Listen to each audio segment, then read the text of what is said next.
So a couple weeks ago, I was able to find an awesome deal on a PC Engine Duo in box.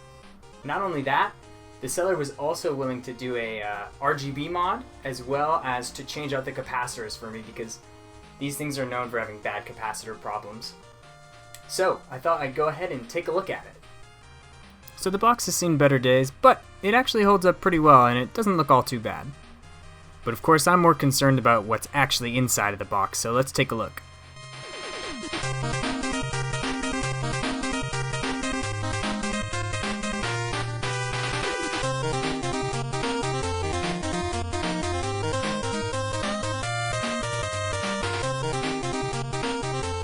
So here's what everything looks like outside of the box. Both the cartridge flap and the CD tray open up without any problems. So this box came with all the cables. It's got the composite cables, it also came with the controller, as well as the power adapter and the RGB SCART cables. And of course we've also got the manual, but unfortunately I am illiterate when it comes to reading Japanese. However, this chameleon guy's pretty cute. The issue I have is with the power supply, however, because in Europe, this is what they look like, which is where I am, by the way, and this is what I have. I'm also scared because the power in Europe is stronger, so I might damage the system, but it seems like this one can handle the extra voltage. Thankfully, when I bought my PSP, they actually must have sold me an American one or something, because it came with this nice adapter. I think this should solve the issue, but I'm just going to double check on that voltage thing, because I really don't want to break this system. It's a really pretty unit. It's in almost perfect condition. Now if you're used to a Turbografx Duo, you'll notice that the colors are a little bit different. For starters, the lock and open button for the CD tray are usually just black on the Turbo Duo. And the power button is also just a solid black, but here we've got this weird like cyan color. And the controller port only works with PC Engine controllers. It will not work with a regular Turbografx controller, unfortunately. On the left side, we've got the modified RGB out, headphones, as well as a volume slider, which is cool, because the Genesis used to have a headphone jack. The back just has the power, and on the right we've got some nice ridges. Unfortunately, I don't actually own any games for it yet, so let's go take a trip into the city.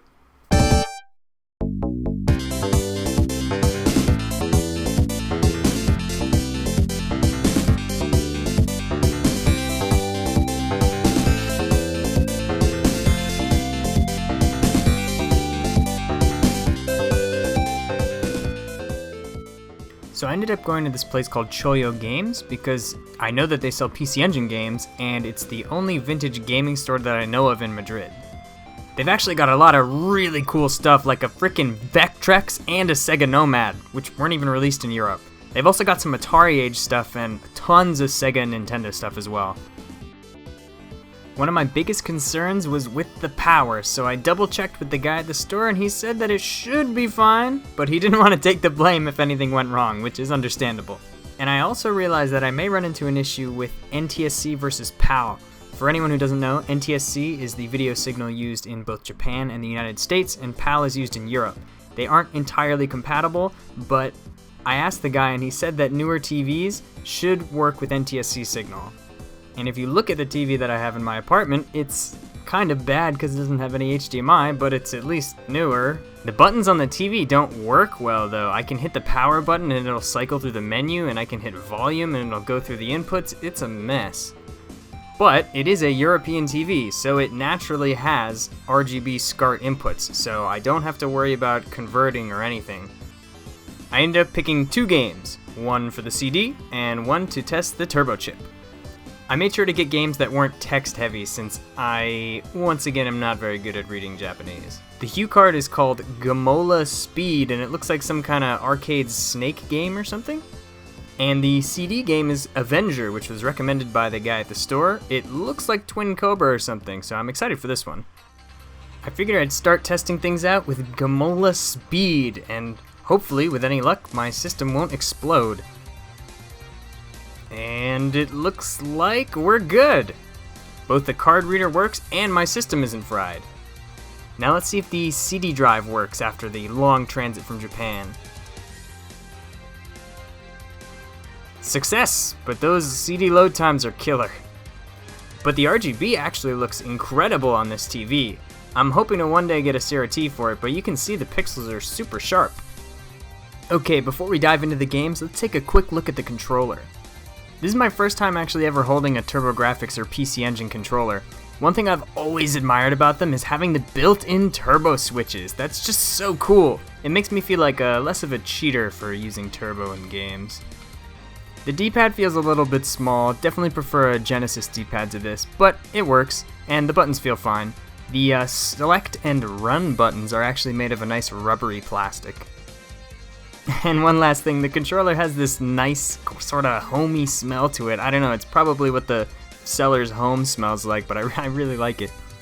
Okay, let's take a look at the games. Unfortunately, I don't really have a way to record RGB footage. I ran out and bought this crappy little SCART to HDMI converter, but as you can see, it doesn't really work. I mean, the picture's there, but there's no color and also no detail, so this'll just have to do for now. Gamola's speed is actually pretty fun. It's like Snake, so if you've ever played Snake, you pretty much know how this game plays. It's just got enemies and extra levels and stuff.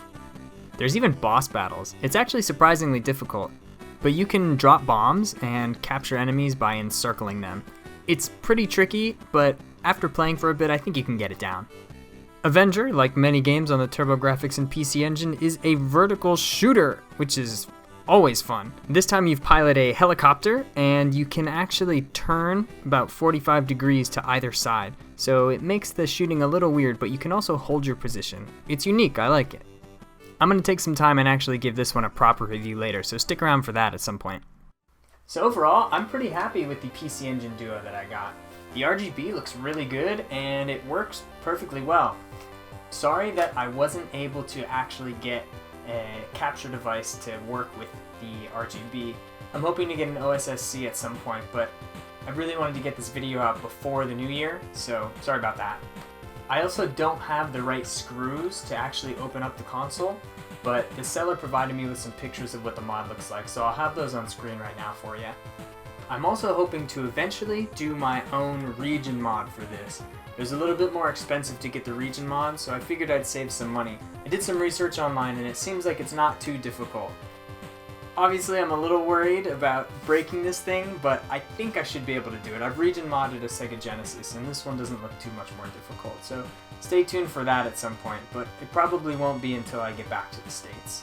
Anyways, I'm Bofner and I'll see you all next time!